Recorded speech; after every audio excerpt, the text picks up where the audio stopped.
Congratulations! Now, how the heck do you plan a wedding? It's like a lot to process through. Hello, welcome to my channel. If you're new here, I don't always yell at you at the beginning of videos. Hi, my name's Jamie and I'm your online wedding planner, and I'm here to help you figure out how to plan a wedding. Literally, the title of this video is How to Plan a Wedding.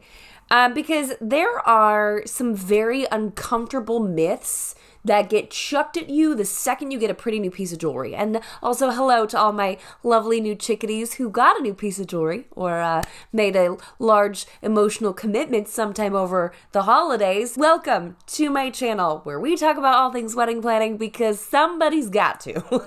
Listen, wedding planning can feel absolutely chaotic, and I don't care if you've been engaged for a day or a year, you are intimately acquainted with these three major myths that people love to perpetuate when it comes to wedding planning. And people could be family members and friends, people could be the wedding industry themselves, people could be yourself, like maybe your fiance, and you guys are just like, this is how it's supposed to be.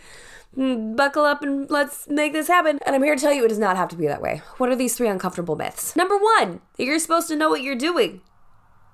Number two, that this is going to be the best day of your life. And number three, you're going to meet everyone's expectations. Everyone. And I mean absolutely everyone. Yourself, your fiance, your moms, your future mother-in-law, your coworkers, everyone's expectations are going to be met and fulfilled in one glorious day. And then you're going to do it all for an affordable cost. And you're not going to spend too much, but you're going to spend just enough to make it a really, really epic party because everyone has expectations for what your big wedding day is going to look like.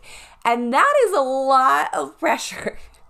All of a sudden you're sitting there going, what did I say yes to?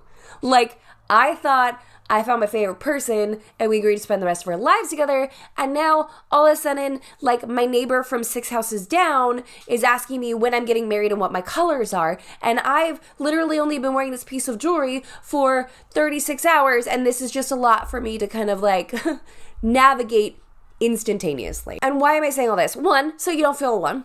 Like, just like, let's just rip off the Band-Aid so you don't feel alone in all of this. Especially because I know that, like, wedding planning can feel super isolating. So, like, this is, like, unfortunately the norm. I don't want it to be, and I'd love to do whatever I can on my channel to make sure that doesn't end up being the norm, or, like, you guys can break out of that.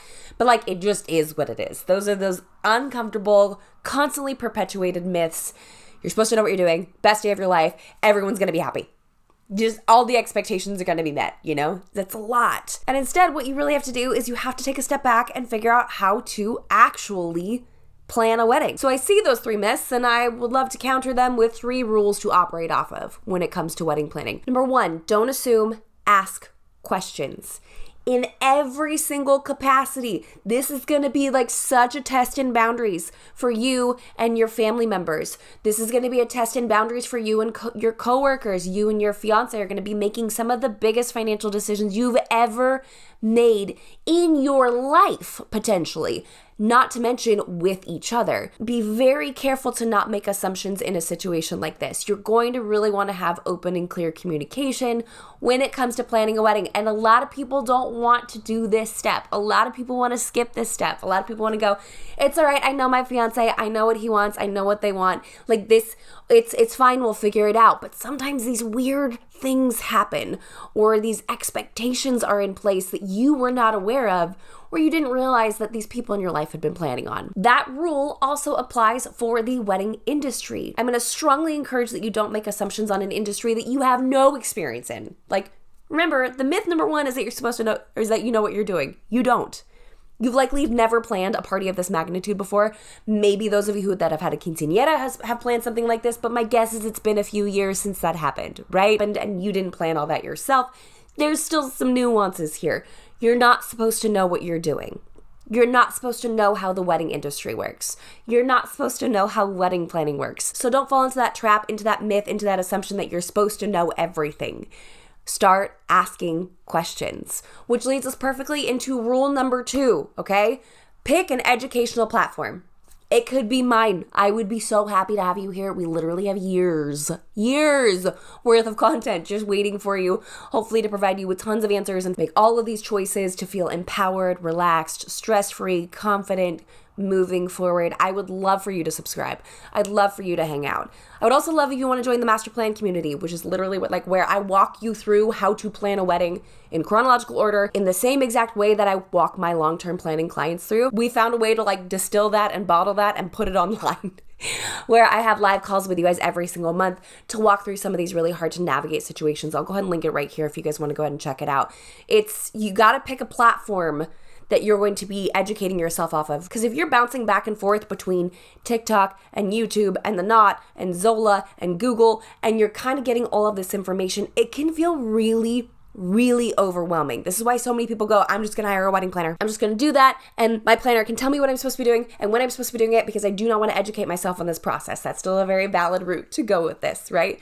But if you are planning a wedding, you can't assume that you know what you're doing. You can't assume that you know all the answers. You have to ask questions. And I strongly recommend picking a platform that makes you feel educated and understood. I want you to feel heard and seen in all these articles that you're reading, in the TikToks or Reels or Shorts that you're consuming, or long form video. I want you to feel like you are being guided well throughout this. And if that happens to be me, I will be thrilled. With that also comes some sort of organizational platform, which is why I love the master plan so much, because I built out this entire workbook that includes your guest list, your budget, your timeline, your checklist, which we actually offer to you guys for free if you want a wedding planning checklist. This is the ultimate one, the ultimate beyond ultimate. Why? Because I've seen them all. I've literally downloaded every free ultimate wedding planning checklist out there on the interwebs. This one blows them all out of the water. I'm going to link it right here for you guys if you want to give it a download. Gives you something to operate off of. Because again, you don't know what you're doing. You're not supposed to know what you're doing. But you do need some sort of central document to be operating off of to make sure we don't go off the rails. And rule number 3, there's an order for a reason. Within reason.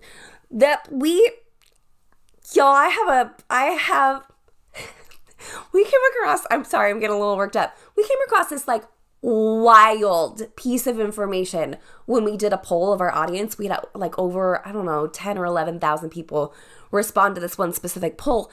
And 50% of the people are doing this wrong. And we've got to unpack this in an entire video, okay? A whole video, we're going to talk about this, but I'm just going to touch on it briefly for just a moment. You cannot book a wedding venue until you have a budget. 50% of the people polled had booked a venue before they had a budget. And this is where it just kind of snowballs out of control. There is a reason that you need to set a budget before you can set a venue, because your venue can only account for so much of a percentage of your budget before you start to kind of box yourself out of being able to achieve that budget. What do I mean by that? If you have a $10,000 budget and you spend $7,000 on your venue, you will go over budget.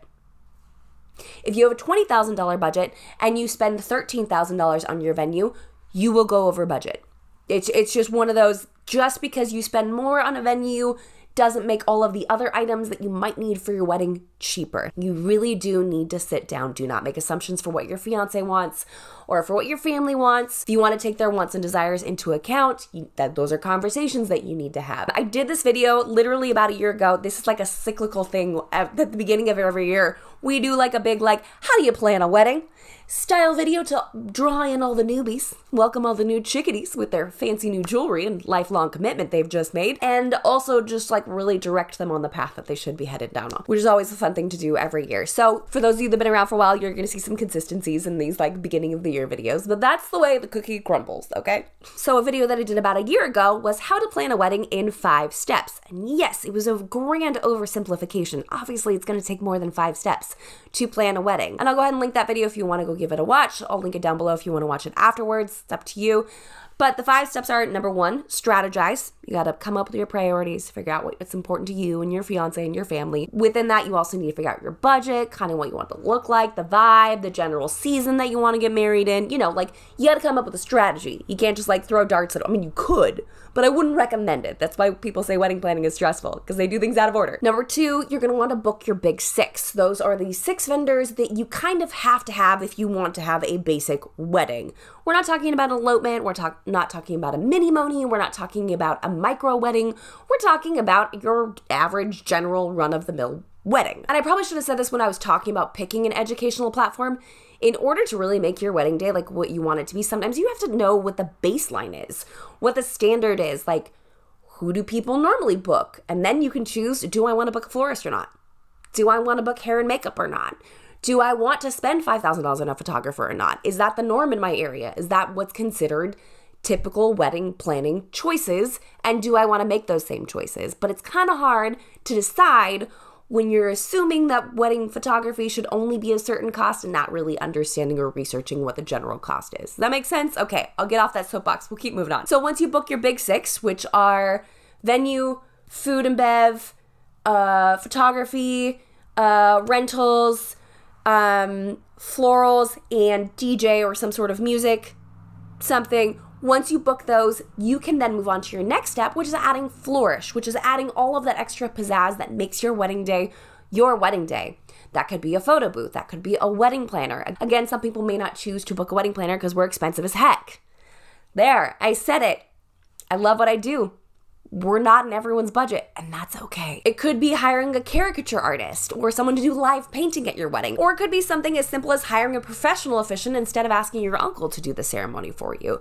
Whatever that flourish looks like, this is where you really get to shine and tell your love story in a way that feels really unique to you guys. Once you get all of the big stuff figured out, that's when you really get to get into those details with all these vendors that you've booked. Of course, you're going to want to take your time and research and cost compare and make sure you're booking all the vendors that you really want to be working with on your wedding day.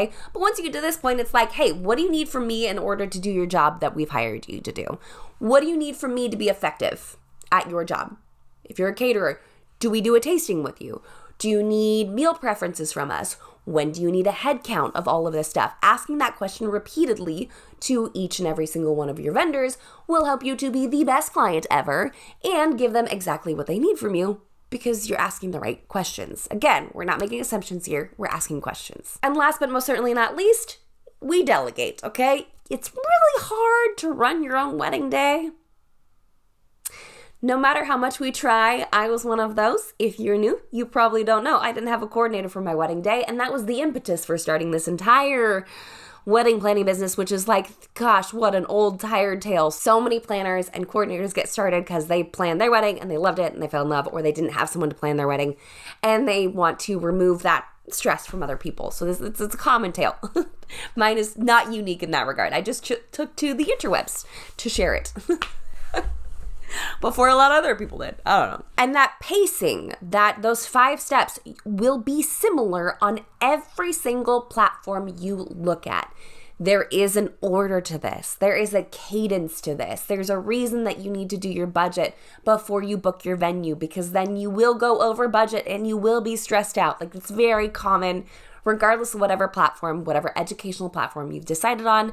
This is the normal pacing now. I don't know what came first, the chicken or the egg, right? I don't know who said you have to book your photographer first. I don't know who said your photographer has to be booked 12 months in advance. Or if all of the most common and or most popular photographers just happen to be booked 12 months in advance. I don't know who started this system. All I know is that there is a definitive order to things. Now, all of this is included in that ultimate checklist that I was telling you about. It's a 12-month checklist. You can adjust or move it around for whatever your time frame is for when you should be booking which vendors. So we've got an order for you. You can follow it, again, within reason. If you don't book your photographer 12 months in advance, your wedding day will not be ruined. You might have less of a pool to pick from. You might have to be a little less choosy, a little less picky. There are plenty of incredible photographers that will still be available 8 months before your wedding day, 6 months before your wedding day, 3 months before your wedding day. I mean, not plenty, 3 months, obviously the shorter the window, the less your options are, but that doesn't mean that you're not going to be able to find somebody. You just will have less options. You will have less freedom with your budget, less freedom of choice. The smaller and smaller your booking window gets, but it is still a definitive possibility. There is a reason that we do things in a certain order, but also it's not the end of the world if every once in a while you need to break order and go off script. This was a lot of me just kind of chucking information at you. Planning a wedding is in my opinion, wedding planning is easy. This is also what I do for a living. So if I said it was hard, I'm either a glutton for punishment or I'm not good at my job. Wedding planning inherently is not difficult. It's the emotions, the finances, and the expectations that can get in the way. So if you can look at those myths and chuck them out the window and follow by these rules, don't make assumptions, ask questions, pick an educational platform and some sort of organizational tool to keep you on track. And there's an order for a reason. that you should stick to within reason, you will find this is going to be a lot simpler of a process. And I guarantee you, you will thank me later. So that's what we have for this week's video, guys. Thank you so much for stopping by. If you're new here and you want to share your engagement story or you want to share, please feel free to drop that in the comments below. I may not be able to get back to you, but I love going through and reading your engagement stories, and it's so fun to just celebrate each other, because this is it should be a really fun phase in your life. It should be, you're planning a pretty epic party for a lot of people that you love because you found the one person you want to spend the rest of your life with. Let's find a way to find as much joy during this season as possible. If you like the video, jump on down there, hit that like button, go on down there, hit subscribe, join me. Let this be the educational platform that guides you through your wedding planning for a fraction of the cost. All the stuff here is free. I will continuously be bringing you free information on how to plan your wedding. If you need more help, if you would like hands-on, if you would like to be a part of the live calls with me every single month, where I'm helping you wade through a lot of this wedding planning stuff, join me in the master plan in this incredible community that we have developed. Again, you'll find that linked in the description box below. And until next week, bye guys.